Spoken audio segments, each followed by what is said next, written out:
अस्सलामुअलैकुम। उम्मीद है कि आप सब बिल्कुल ठीक ठाक होंगे और जो भी ये वीडियो देख रहा है बस एक छोटी सी स्माइल के साथ देखें।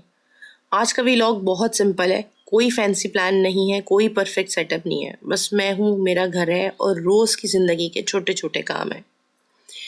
अभी मैं बेडशीट्स चेंज कर रही हूँ और ऑनेस्टली मुझे काम बहुत सुकून देता है। शायद आप में से बहुत सारे लोग रिलेट करेंगे, जब घर थोड़ा सा साफ होता है ना तो दिल भी थोड़ा हल्का फील करता है। लाइफ इतनी फास्ट हो गई है कि हम अक्सर अपनी फीलिंग्स को साइड पे रख देते हैं, बस काम करते जा रहे होते हैं विदाउट स्टॉपिंग, विदाउट ब्रीथिंग। कभी कभी मैं सोचती हूँ कि हम सब इतना स्ट्रांग बनने की कोशिश क्यों करते हैं, जबकि थक जाना तो बिल्कुल नॉर्मल बात है। मैं भी थक जाती हूँ, कभी फिजिकली, कभी इमोशनली। कभी तो लगता है कि बस थोड़ा सा साइलेंस चाहिए, थोड़ा सा सुकून चाहिए, थोड़ी सी खामोशी चाहिए। ये जो मेरा बेडरूम है ना, ये मेरी वो स्पेस है जहाँ मैं दिन के एंड पे आकर अपनी सारी थकान उतारती हूँ। जब बेडशीट साफ होती हैं तो ऐसा लगता है जैसे कल का दिन थोड़ा अच्छा होगा।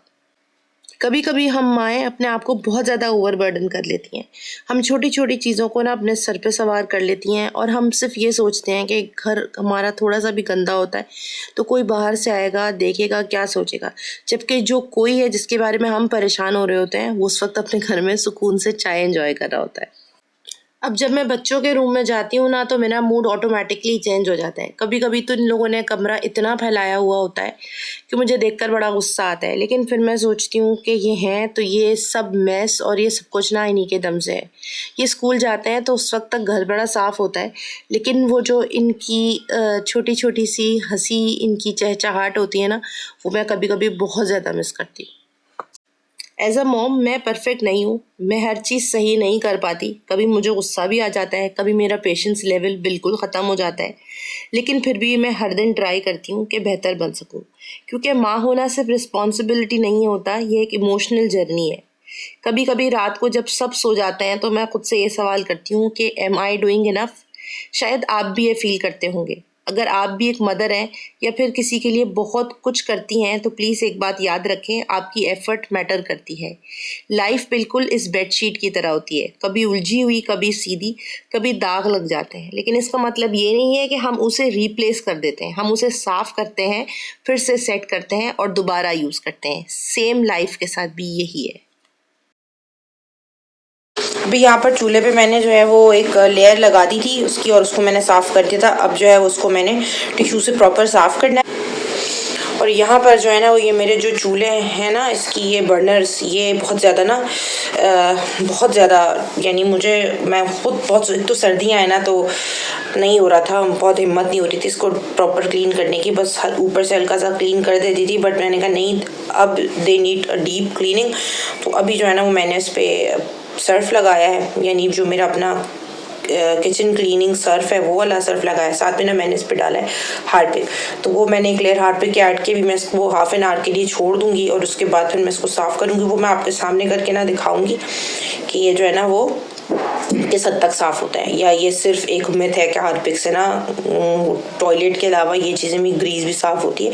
तो अभी इसको मैं करके फिर मैं आपको दिखाऊंगी। अच्छा, मैंने ना इसको यहाँ पर जो मैं साफ़ कर रही हूँ ना, तो ये आपके सामने है। माशाल्लाह से जो भी स्टोव के ऊपर ग्रीस थी ना, वो आराम से साफ़ हो गई। अच्छा, एक तो मौसम ठंडा था और कुछ मेरी सुस्ती कह लें कि मैंने जो है ना वो उस चीज़ को बड़ा लाइटली ले लिया कि चलो हो जाएगा, हो जाएगा, हो जाएगा। वरना मेरा ये होता है कि हर 2 से 3 दिन के बाद ना मैं ये जो बर्नर्स है ना अपने, ये लाजमी इसको साफ़ करती हूँ और ये चमक रहे होते हैं। बट इस दफ़ा ना ये कुछ हफ्ते से ऊपर हो गया और मैंने जो है ना वो उसको बड़ा लाइटली ले लिया और बाद में आप यकीन करें मेरी ही उल्टा काम बढ़ गया और मेहनत भी डबल हो गई। लेकिन मैं जो हूँ, वो हम मदर्स जो हैं वो हम बड़ी स्मार्ट होती हैं इस मामले में, और बेशक हमें कोई इतना स्मार्ट समझे ना समझे, लेकिन हम लोग वाकई में बहुत स्मार्ट होती हैं। तो छोटे छोटे हैक्स हम ढूंढती रहती हैं। तो मैंने भी छोटा सा हैक सर्च किया था बर्नर क्लीनिंग का, और मैंने जो है वो इस पे Harpic almost half an hour के लिए लगाकर छोड़ दिया था। और यहाँ देखें तो ये हार्पिक ने ना काफ़ी ज़्यादा इसको साफ़ कर दिया था। इस पे और अगर मैं मज़ीद काफ़ी उसको रगड़ती तो शायद ये बिल्कुल और चमक जाता, बट मुझे बहुत ज़्यादा काम भी करने थे, तो आज बच्चों के लिए कुछ बेकिंग भी करनी थी, तो मैंने कहा चलो फ़िलहाल के लिए इतना ही। अब इंशाल्लाह ताला दोबारा से इसको 1-2 दिन में दोबारा से क्लीन कर दूँगी तो ये चमक जाएंगे, लेकिन फ़िलहाल ये ऐसे साफ़ हो गए कि देख कर ना सेटिस्फेक्शन हो रही है कि हाँ, मेरा किचन जो है वो ऑलमोस्ट क्लीन हो गया है। अब जब चूल्हा साफ़ हो गया ना तो इतना कोई अच्छा लगता है देखकर कि चूल्हा भी चमक रहा है, और फिर वही बात कि जब कोई आएगा देखेगा तो कितना अच्छा लगेगा। जबकि वो जो कोई है जिसके लिए मैं परेशान हो रही होती हूँ, वो अपने घर में बैठा हुआ आराम से चाय पी रहा होगा या टीवी देख रहा होगा या एंजॉय कर रहा होगा, बट वो एक शुरू से कॉन्सेप्ट बना हुआ है 4 लोगों का, तो वो जो है ना वो हमने कुछ ज़्यादा ही उसको सर पे सवार कर लिया है। किचन के काम हो या घर के काम हो, हर चीज़ के लिए ना टाइम मैनेजमेंट बहुत ज़्यादा इंपॉर्टेंट होती है। अभी मैंने सुबह सुबह उठकर बच्चों के कमरे की बेडशीट्स, अपने कमरे की बेडशीट चेंज कर दी। उसके बाद फिर मैंने यहाँ पर ये किचन के स्टोव की क्लीनिंग कर ली, डीप क्लीनिंग कर ली बेसिकली किचन स्टोव की। और अब ये मेरा किचन अच्छी तरह से साफ़ हो गया, किचन भी साफ़ कर लिया कम्प्लीटली। और रात का जो खाना है वो आज मैं बनाऊंगी आलू गोश्त, तो उसके लिए ना मैं गोश्त को अभी से साफ़ करके फ्रिज में रख दूंगी ताकि जो उसका एक्सेस पानी है वो सारा निकल जाए।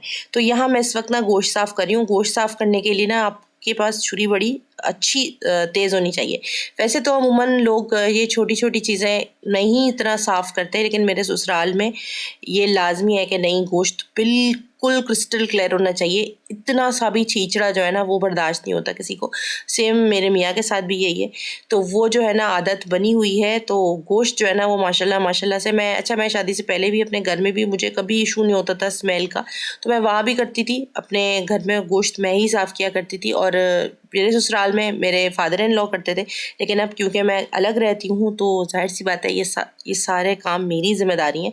तो टाइम मैनेजमेंट जो है ना वो बहुत ज़्यादा इंपॉर्टेंट है। सुबह में अपने सारे काम, मेजर काम जो है ना वो अगर आप कर लें तो फिर आपको दिन में ना टेंशन नहीं होती कि यार फ़लाँ काम रह गया है, फ़लाँ काम रह गया। अब गोश्त अच्छी तरह से साफ़ करने के बाद ना उसको मैंने अच्छी तरह से वॉश कर दिया, और अच्छी तरह से वॉश करने के बाद छन्नी के ऊपर उसको रखकर उसका सारा पानी वैसे ही निकल गया था, और उसके बाद मैंने उसको फिर फ्रिज के अंदर रख दिया ताकि इसका एक्सेस पानी निकल जाए। फिर अब बच्चों के लिए जो है मैं कुछ थोड़ी सी बेकिंग करूँगी छोटी मोटी, और उसके बाद फिर मैं दोपहर में ही अपना खाना भी तैयार कर लूँगी। अभी ना यहाँ पर मैं बना रही हूँ उनके लिए कपकेक्स, चॉकलेट कपकेक्स, और ये मेरे सर पे सवार हैं। इन्हें स्पून से लेकर आई हैं, ये सारे मेरे बेकिंग स्पून्स हैं, जिसको ना ये बोल रही हैं कि ये जो है ये मेरे हैं। तभी मैं जो हूँ बनाने लगी हूँ कपकेक्स, चॉकलेट कपकेक्स। अच्छा, ब्राउनी की रेसिपी तो बड़ी बेसिक सिंपल सी रेसिपी है, उसी रेसिपी को यूज़ करते हुए मैंने आज जो है वो कपकेक्स बनाए हैं बच्चों के लिए। ब्राउनी की ही बेसिकली मैंने रेसिपी यूज़ की है, बस उसमें मैंने बेकिंग पाउडर यूज़ किया है क्योंकि मुझे फज नहीं बनाना था, मुझे प्रॉपर केकी टेक्सचर चाहिए था, तो बस मैंने बेकिंग पाउडर यूज़ किया। अदरवाइज़ सारी रेसिपी टोटल ब्राउनी की ही रेसिपी है। अच्छा, मैं जो हूँ ना अमूमन हाथ से ही सारी बीटिंग करती हूँ, बट मुझे बहुत जल्दी काम करना था तो मैंने इसलिए फिर ब्लेंडर का जो है वो सहारा लिया, और ब्लेंडर के थ्रू जो है वो मैंने सारी यानी सारे जितने भी इंग्रेडिएंट्स हैं वो मैंने ब्लेंडर में ही उसको अच्छी तरह से मिक्स किया था। चाहे वो शुगर हो, ऑयल हो, अंडे हो, सब चीज़ मैंने जो है वो ब्लेंडर में ही उसको ब्लेंड किया था। चाहे यहाँ पर जो है ना ये बड़े प्यारे से जो कहते हैं आपको बटर पेपर कपकेक्स के जो हैं वो मैं लेकर आ गई थी, और इतना मज़ेदार जो है वो मेरे कपकेक्स बने, इतना च्यूवी, इतना ग्यूई बना था, और जो है ना वो इतना थिक हो गया था बैटर कि वो मुझे ना वैसे मैंने किया था, मैंने सोचा था ऐसे बड़ा पोर करूँगी, बहुत आर्टिस्टिक, बड़ा अच्छा लगेगा, एस्थेटिक फील आएगी, बट वो एस्थेटिक फील आ नहीं सकी। तो मैंने फिर बड़ा सा स्पून ले लिया था और उसकी हेल्प से मैंने जो है वो बैटर इसके अंदर पोर किया था। अच्छा, एक जो मुझसे गलती हुई वो ये हुई कि मैंने उसको ना बहुत ऊपर तक उसको भर दिया था, जबकि मुझे थोड़ी सी जगह छोड़नी चाहिए थी ताकि वो फूलते तो वो जो है ना वो अपनी जगह खुद बना लेते, लेकिन मैंने उसको बहुत ऊपर तक कर दिया तो वो बहुत ज़्यादा फूल गए थे और फूल कर बाहर आ गए थे। तो वो कपकेक्स तो नहीं, कुछ मफ़िन्स की जो है वो मुझे लुक दे रहे थे, लेकिन खैर मफ़िन हो, कपकेक्स हो, वट बने बहुत मज़े के थे, बहुत मज़ेदार बने थे। और जो रिमेनिंग बैटर था उसको मैंने एक छोटे से भगोने में जो है वो कभी एक केक तैयार कर लिया था। और हमारी अरिशफ़ा जो है वो बेसिकली अरिशफ़ा की ही ख्वाहिश पर मैंने बनाए थे, क्योंकि वो बहुत ज़्यादा शौक़ से खाती हैं और अरिशफ़ा ने ही लिटरली हंगामा मचा के रखा हुआ था कि मुझे सारे कपकेक्स खाने हैं। यहाँ पर जो ये केक है ना, देखें कितना मज़ेदार बना है।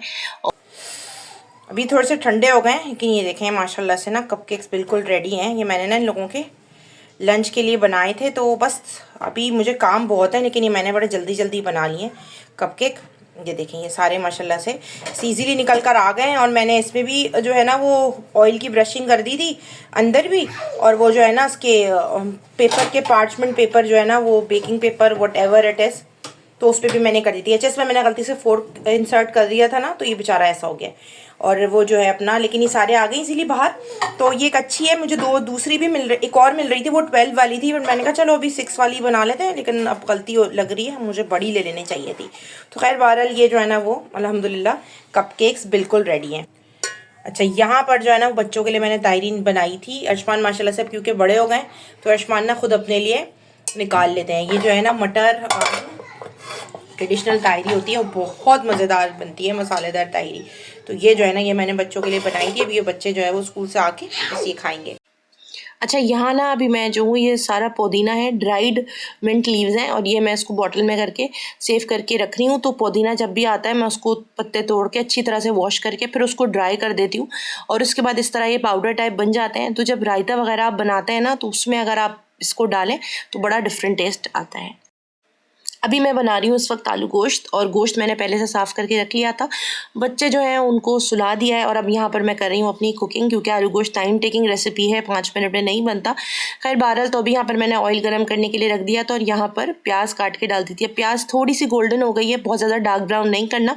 गोल्डन ब्राउन हो जाए तो उसमें आप गोश्त ऐड कर दें, और गोश्त को अच्छी तरह से भूनना है। आलू गोश्त जो है अच्छा उसी वक्त बनेगा जब आपका गोश्त अच्छी तरह से भुना हो, मसाला अच्छी तरह से भुना हो, और आपकी प्याज जो है ना वो बिल्कुल भी नज़र ना आ रही हो, तो आपको आपका आलू गोश्त देखने में भी अच्छा बनता है और टेस्ट में भी बहुत अच्छा बनता है।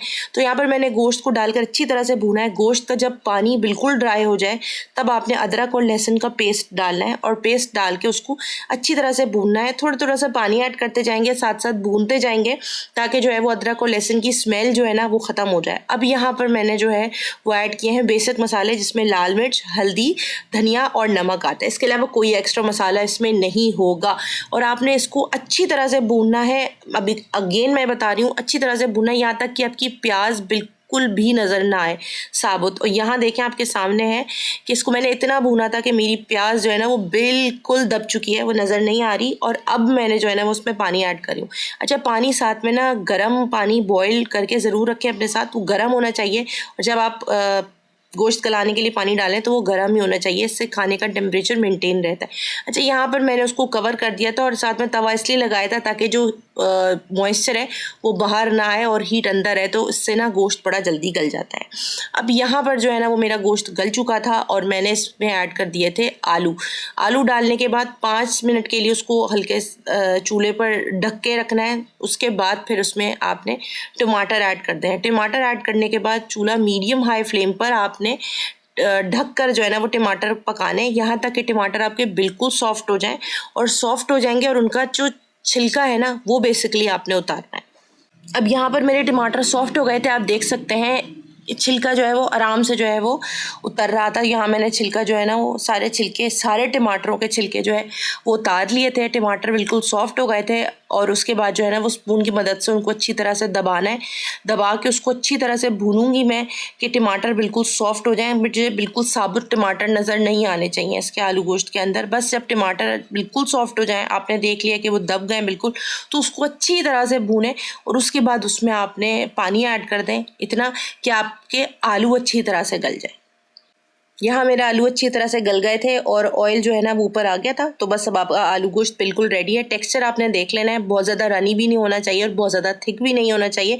आलू गोश्त को सर्व करें आप धनिया के साथ। यहाँ मैंने धनिया से गार्निश कर दिया था। आलू हमारे घर में बहुत ज़्यादा शौक से खाए जाते हैं, इसलिए आपको बड़े बड़े से आलू और ज़्यादा आलू जो है ना वो मेरे आलू गोश्त नज़र आएंगे। तो रेसिपी जो है ना उसको ज़रूर ट्राई कीजिएगा, मुझे फ़ीडबैक ज़रूर दीजिएगा कि आपको ये मेरी आज की रेसिपी कैसी लगी है। अब जब खाना खा लेते हैं सब और बच्चे अपनी धुन में मगन होते हैं तो मुझे बड़ा अच्छा फील हो रहा होता है कि यार आज मैंने जो है ना वो बहुत कोई तीर मारा है। यकीन करें इतना मज़े का खाना बना था और बच्चों ने इतना शौक से पेट भर के खाया ना, तो वो जो कहते हैं ना मेरी छोटी सी जो मेहनत है ना वो वसूल हो गई।